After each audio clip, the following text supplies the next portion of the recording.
24 de febrero, Rusia invade Ucrania. Putin lo llama operación militar especial y unos días después pone en máximo estado de alerta todas las fuerzas de disuasión, incluidas las armas nucleares. La guerra vuelve al corazón de Europa. Empieza la mayor crisis humanitaria desde la Segunda Guerra Mundial.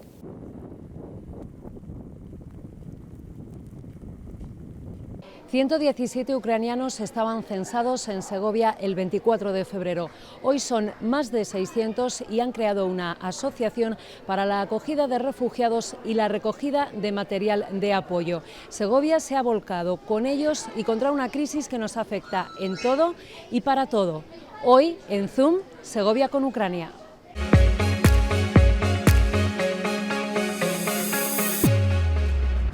Kiev, Mariupol, Kharkov, Bucha, Borodianka, Leópolis, nombres de ciudades antes lejanas o desconocidas que hoy forman parte del relato informativo diario. Imágenes de destrucción que nos llegan desde el corazón de Europa. Ucrania resiste la invasión rusa desde hace más de 2 meses.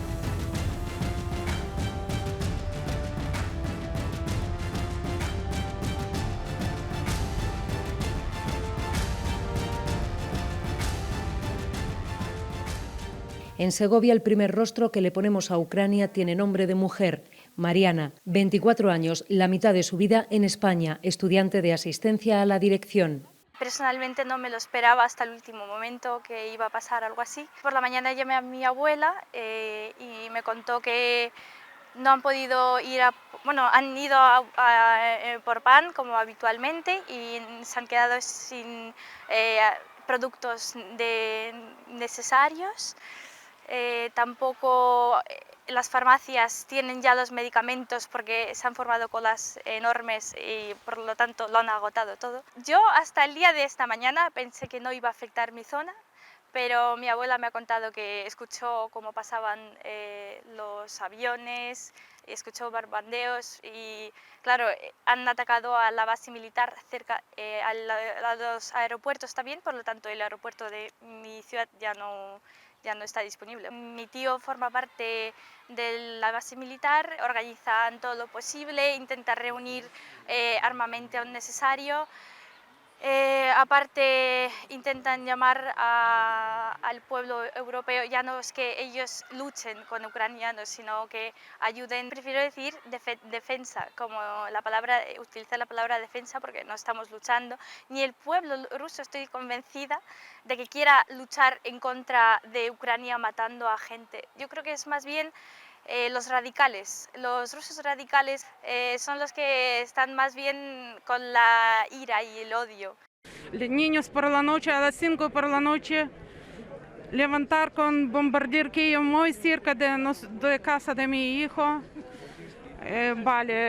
Esto como Hitler, esto mata gente civil, no militares.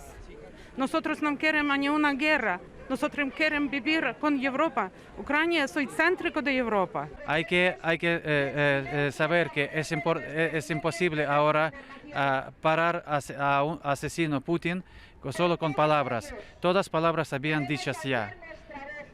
Ahora el único remedio es parar los soldados que ya están en las calles de todas ciudades de Ucrania, matando a la gente, dar la respuesta adecuada. ¿Cómo? Dar el armamento a Ucrania. Ahora es importante aislar Rusia completamente, paralizar su economía que alimenta el sector militar. Apenas habían pasado 24 horas del inicio de la invasión rusa a Ucrania cuando ganaderos y agricultores daban la voz de alarma. Nos va a afectar muchísimo. Nos va a afectar a las importaciones de materias primas para la elaboración de piensos, nos van a afectar también para las producciones de pipa de girasol, que es un gran exportador. Vamos a tener problemas por los cereales, por lo que supone Ucrania en el peso de la economía europea sobre el abastecimiento de estas materias primas. Automáticamente todo el mercado global, el mercado mundial, reacciona a esto.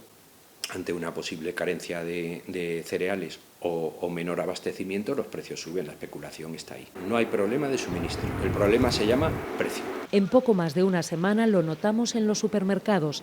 La escasez de aceite de girasol fue el primer reflejo de la guerra en nuestras casas. Si no es por el aceite, es por otra historia, por transporte o yo qué sé. y lo que lo vamos a notar más. Pues otros días han sido 12 y hoy han sido 14. Hoy a 95 céntimos la barra. Falta pasta y no tienen harina, la gasolina, es que no podemos ni sacar el coche. Bueno, lo de la luz ya es esa parte. Porque el conflicto aceleró una escalada en los precios de las energías que había comenzado a principios de año. Lo que supone esos incrementos en las energías, el gas, el petróleo, que ya lo estamos viendo, como ha ido subiendo en estos días, vamos a tener problemas que van a afectar a nuestra economía y que van a afectar de una manera grave y seria. Si ya no teníamos problemas suficientes, se nos añade un problema más, además, teniendo en cuenta que en esta ocasión hablamos de una guerra, ¿no? Guerra en el corazón de Europa. Necesitamos todavía más Unión Europea. La única forma de estar en defensa de la libertad, de la democracia, de la soberanía, en este caso de Ucrania, pues es estar a todos a una. Todas las medidas que se están tomando son medidas precisamente para ahogar financieramente o económicamente, ¿no? Es decir, ya es parte de lo que podría ser una guerra económica. Una guerra económica en la que los transportistas sufrieron los primeros daños colaterales. Es una escalada que jamás la habíamos visto. 40 céntimos con los consumos que nosotros subimos, pues es algo brutal. Con un sobrecoste de más de 300 euros por depósito, decían basta.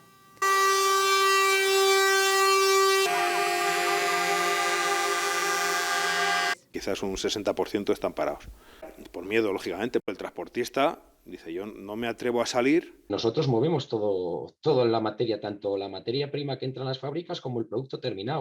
Mercancía que tenemos que enviar, que se tiene que enviar a otros puntos de la provincia, se queda paralizada en algunos puntos logísticos, o bien mercancía que tiene que venir no está saliendo por los piquetes. Pues no recibimos material y tenemos que retrasar trabajo porque no disponemos de material. Casi que es mejor que no recogieran la leche a ningún ganadero, porque llevamos todo el año ya con la soga al cuello, ya que nos da ya que tensen la cuerda ya del todo ya.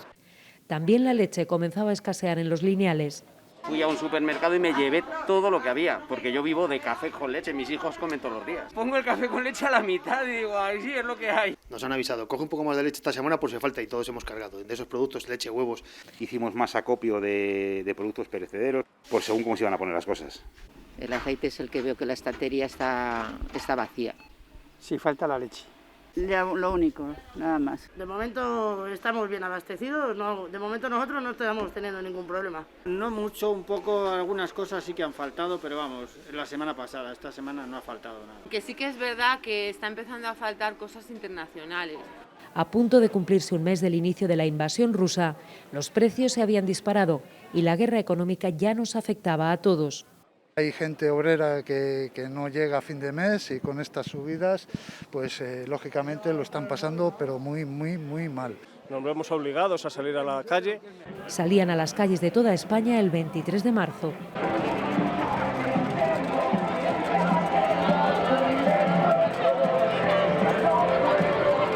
Las empresas están bloqueando las negociaciones hasta ver cómo evoluciona el mercado. Si a los empresarios también se les suben las energías, lógicamente no les queda más remedio que parar. Las personas de clase más baja pues están pagando las consecuencias de esto, ¿no? Hay muchas empresas que están en las últimas. Se necesitan medidas concretas, medidas serias. No necesitamos más incertidumbre. Tras casi 2 semanas de paros y problemas en el transporte por carretera, llegaba no sin polémica la esperada rebaja en los combustibles.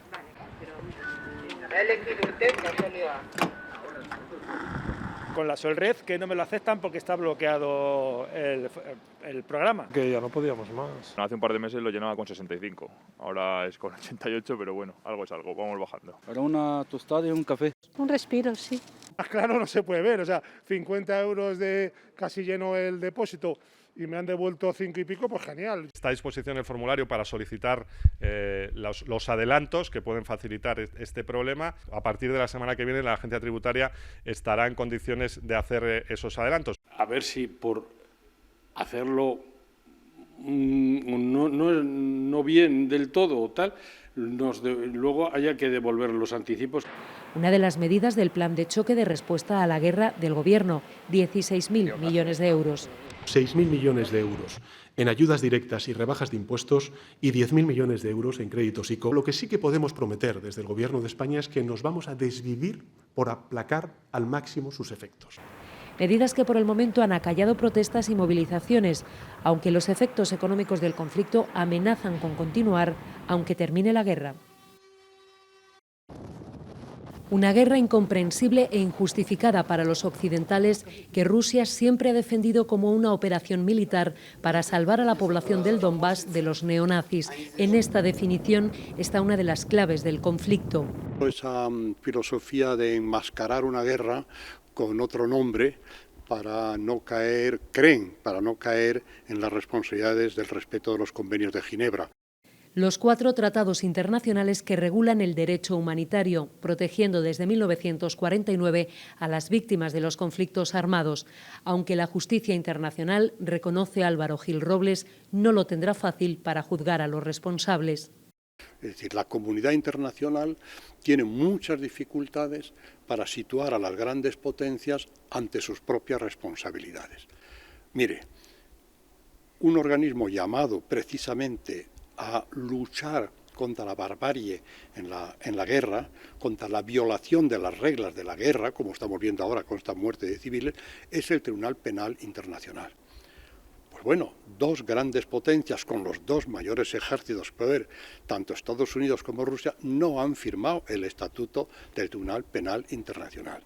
Los 2 tienen derecho de veto en Naciones Unidas cuando este tema se trate. Por lo tanto, no aceptan la legitimación, no aceptan la jurisdicción del Tribunal Penal Internacional. Por lo tanto, ahí tenemos, digamos, un hueco en nuestras reglas. Nuestra obligación es precisamente, yo creo, luchar porque las grandes potencias acepten esa jurisdicción internacional, acepten someterse a los tribunales. No decir, bueno, yo es que voy a juzgar a los míos en mi país. No, eso no me vale, porque a lo mejor no son verdaderos juicios libres, independientes y sometidos a las reglas del derecho. Primer comisario de Derechos Humanos del Consejo de Europa, conoce bien a Vladimir Putin. Con el presidente ruso negoció a principios de 2000 una salida a la guerra de Chechenia. Ese presidente Putin que yo conocí, que permitía estos espacios de diálogo y de buscar soluciones y de negociación, no le reconozco hoy. Hoy ha habido una regresión en sus posiciones hacia una concepción soviética de la Federación de Rusia, con la liquidación de las libertades individuales, clarísimamente, estableciendo un poder casi dictatorial dentro de Rusia, que era inconcebible. Hoy para mí es desconocido, pero no por ello menos peligroso. Peligroso para todos, para los ucranianos, peligrosos para Europa, peligrosos para el mundo. Y cuando hay un personaje que ha perdido el sentido de la realidad y se ha desconectado de tal manera de lo que hoy es el mundo y que vive esa visión personal, eso es muy peligroso. Y tenemos la obligación diplomáticamente de buscar una solución y una salida. Una salida que no dañe el ego de un presidente dictatorial que ha guiado a su ejército a cometer ataques que, insiste Gil Robles, atentan contra todas las normas internacionales. Los daños que está haciendo el ejército ruso son algunos de ellos absolutamente incomprensibles, es decir, no son objetivos militares los que se están atacando. Se está destruyendo ciudades, se está destruyendo casas, se está destruyendo supermercados, colegios, hospitales, teatros, es decir, objetivos que rondarían, digamos, la condición de crimen contra la humanidad. Es una guerra de destrucción deshumanizada de un país, con un objetivo que no va a conseguir el ejército, que es ganar esta guerra. Puede ganar una batalla, puede destruir una ciudad, puede asesinar a X personas, pero no va a mantener la ocupación de Ucrania. Eso es imposible. Por lo tanto, hay que dejar una salida a quien dirige esta operación, esta guerra, en la que se encuentre lo menos perdedor posible. Los bombardeos contra objetivos civiles, asegura el que fuera defensor del pueblo en España, sí acercan a Putin a ser juzgado por el Tribunal de La Haya por delitos contra los derechos humanos. Mientras sigan los bombardeos, las agresiones y los ataques, no podemos hablar de otra cosa, más que de encontrar el camino para que termine esa agresión brutal. Nadie puede hoy saber cómo va a evolucionar esta guerra, como todas las guerras. Cuidado, se sabe cómo empiezan y nunca se sabe cómo terminan, ni a qué coste, ni con qué reguero de sangre y destrucción queda detrás. En la concentración del no a la guerra del 26 de febrero, muchos ucranianos que vivían en Segovia pero no se conocían entran en contacto y comienzan a organizarse. Inician el camino para crear una asociación y para las primeras ayudas a su país. Son recogidas de alimentos y material de apoyo. Los primeros días, leche en polvo, medicamentos, pañales, pilas, linternas. Toda ayuda es poca y va a ser poca para reconstruir la destrucción que está generando ahora mismo el ejército ruso, la ruptura de vidas humanas, de familias. Somos conscientes de que Ucrania tiene que entrar en las aulas, que no podemos educar ajenos a la vida y bueno, pues enseguida nos hemos puesto manos a la obra y todo lo que podamos aportar al que sufre, pues aquí estamos. Precisamente ahora estamos estudiando lo que es el imperio y la expansión del imperio ruso de los zares, de Alejandro II a Nicolás II, y viendo un poco también lo que era la Unión Soviética, ese mundo dividido en dos, ese mundo de bloques que intenta reinstaurar Putin a su manera. Pendientes del móvil todo el rato, pendientes de las noticias, pendientes de lo que me dicen a través de las redes sociales los conocidos que están allí, y pendiente también un poco de los que han decidido huir, que están teniendo pues muchos problemas. La recogida de material había comenzado también en otro colegio de la capital, el de Nueva Segovia, donde trabaja María, pero en pocas horas tuvieron que cambiar el punto de entrega por falta de espacio. El antiguo parque de bomberos, las instalaciones de Transcose y ahora una nave en el polígono del Cerro sirven para almacenar y clasificar los donativos. Mandaremos camiones a Ucrania que van a ir también a puntos, también son oficiales de recogida. Algunos están en Polonia, otros están en Leópolis y otras ciudades de Ucrania que están en el este. Y vamos viendo que la gente traía más y más y más. Un día tuve que llamar a mi compañera y decirle, necesitamos un camión. Y empezamos primero a organizar unos camiones más pequeños hasta llegar a uno que podéis ver de este tamaño. Quiero dar las gracias a todos los segovianos, un montón de empresas que han participado y que vean que eso no se queda allí guardado, que vean que todo lo que han donado ya está saliendo hoy para Madrid. La ayuda continúa llegando, sigue haciendo falta medicamentos y productos de higiene, conservas de alimentos, pero a medida que pasan los días las necesidades son más específicas. Se habilita una cuenta para recoger donativos en metálico. Desde esa manera vamos a poder nosotros comprar ya cosas más específicas y son materiales más complicados de conseguir. Y ya de momento no cogemos ropa, porque si os dais cuenta, todo esto es una parte de la ropa que todavía nos queda por enviar, y simplemente dar las gracias y pedir que sigan con nosotros porque necesitamos, y solamente unidos podemos hacer muchas cosas. Y el día que empezó todo eso ha sido abrumador, porque eran colas de coches frente de bomberos esperando para bajar cajas y cajas de ropa, de comida, de ayuda. Nos ha pillado muy desprevenidos porque no esperábamos esta respuesta. Desde Segovia sale también la ayuda solidaria de los colegios de médicos de toda España, 550.000 mascarillas y 50.000 productos de higiene íntima. Van mascarillas y luego pañales, materiales de higiene en cuanto a higiene femenina, que son muy necesarios en esta, parece que no, pero higiene femenina y pañales para temas de incontinencia, para personas mayores que no están dejando el país, ya que los supermercados van a sufrir y están sufriendo una carestía muy importante. Es tan sencillo en estos momentos colaborar en una situación tan dramática como la que se está viviendo en el norte de Europa, y nosotros que somos medio del norte de Europa, necesariamente teníamos que incorporarnos a una iniciativa que, desde luego, me parece que es fantástica. Los médicos, dentro de su condición profesional, pues el aspecto humanitario es un aspecto que está sobresaltado, está innato en su profesión, y aprovechan esta situación pues de todo tipo, de voluntariado, incluso de recogida de familias de allí, de Ucrania. Estamos también pensando en el tema de canalizar dinero.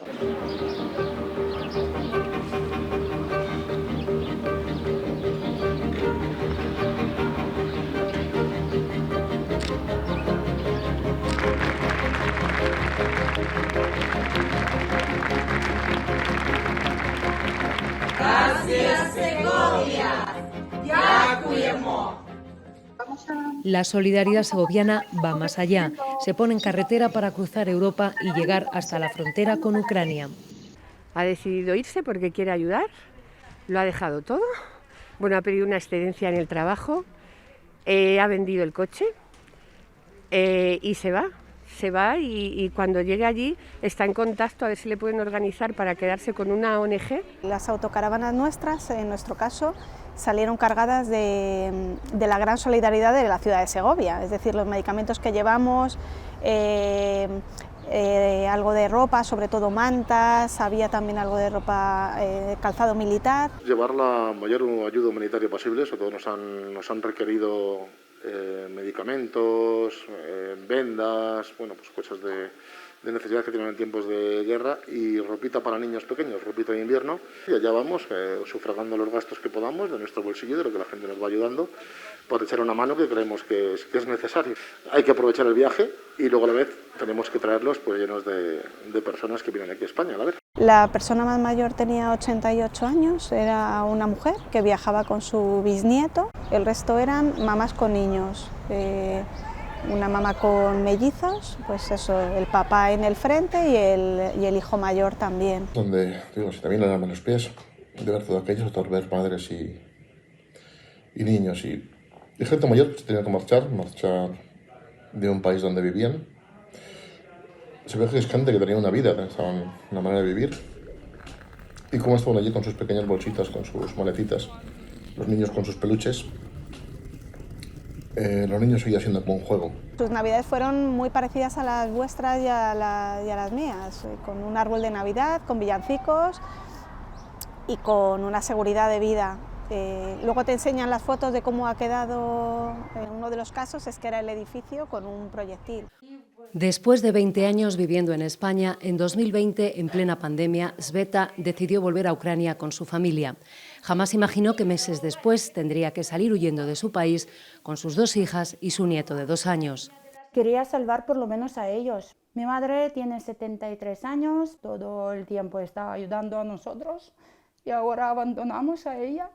Ella no quiere marchar.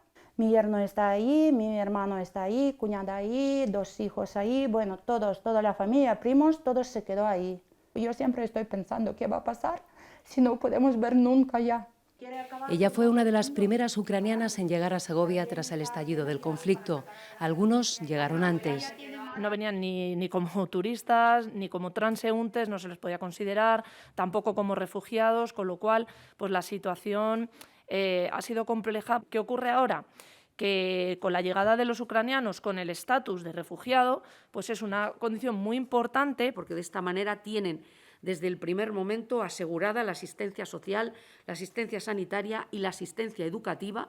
Esto es fundamental. Desde la subdelegación de Gobierno, especialmente a través de la Oficina de Extranjería y a través de la Comisaría de Policía Nacional, estamos pendientes de atender a las necesidades de documentación o cualquier otra que pueda surgir. Habrá que atender a todas las necesidades. El 7 de marzo, después de 2 semanas de bombardeos, el que fuera párroco de El Espinar, Valentín Bravo, hacía este llamamiento a las familias segovianas. Hoy es Ucrania y una guerra insensata la que nos hace movilizarnos. Estamos en contacto con diversas personas en la frontera de Ucrania y en disposición de poder traer a algunas personas. Contamos contigo. Necesitamos tu respuesta ya. Una semana después se producía esta imagen.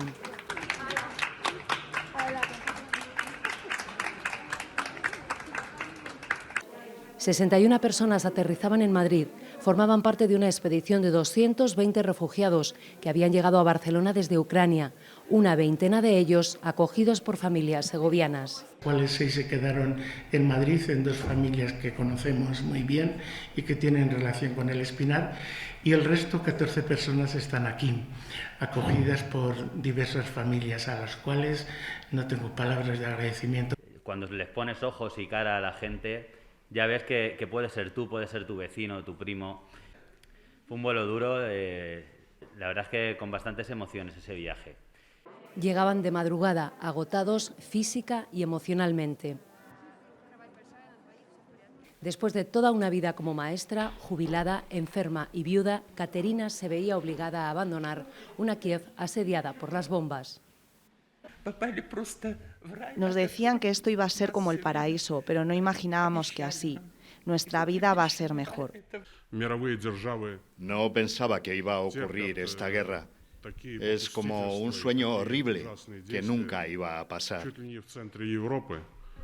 Keij, exmilitar, denunciaba lo incomprensible. Entre lágrimas, abrazos y emoción contenidas, el Espinar recibía a sus nuevos vecinos. Espero que el tiempo que paséis en nuestro municipio pues se os haga lo más agradable posible dentro de las circunstancias tan duras que son. Estamos a vuestra disposición. Entre ellos, 6 menores que en abril reiniciaban a 4.000 kilómetros de casa sus clases. Cuando ven la rutina y la anticipan, pues son felices. El gran problema, el idioma, las tecnologías, las grandes aliadas.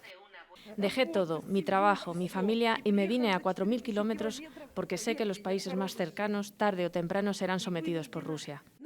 Estoy contenta porque a mi hija le gusta esta zona y hay mucha naturaleza. El teléfono móvil se ha convertido en indispensable para mantener el contacto con la familia y para comunicarse en un país extranjero. Un traductor improvisado que facilita la vida y la comprensión de las familias de acogida, como la de Pepe y Carmen. No lo pensamos, directamente pensamos con el corazón en lugar de con la cabeza y dijimos vamos para adelante y ya solucionaremos los problemas como buenamente se pueda. Nos sentimos muy afortunadas de haber caído en una familia que nos trata tan bien. Además, como tienen hijas, hablamos de muchas cosas con ellas que tenemos en común. Por el momento tan solo sé unas 10 palabras, pero ya he empezado con las clases de español y espero que pronto pueda hablar más. Irina y Elena llegaban a la ciudad a través de Mensajeros de la Paz, gracias al llamamiento que aquel 7 de marzo había hecho el padre Valentín. Solo gracias a Cruz Roja, otra de las ONGs implicadas en la crisis humanitaria, han llegado a Segovia más de 250 personas. Algunas no lo han hecho solas. Más preocupados por sus animales que inclusive por ellos mismos. Y cuando encontraron que sí tenían para sus animales esa solidaridad, ese apoyo, pues esa fue la alegría más grande, sobre todo de los niños. Muchos de los refugiados que han llegado a Segovia se han unido al trabajo de sus compatriotas y participan en la organización de la ayuda a su país. El recibimiento fue muy bueno, no se esperaba tanta gente voluntaria para poder que quieran ayudar a Ucrania y ella mientras esté aquí va a poder hacer lo posible para ayudar y unirse a ayudar a Ucrania desde aquí. Su día a día ha dado un giro de 180 grados, también el de quienes como María y Mariana tenían su vida totalmente asentada en Segovia.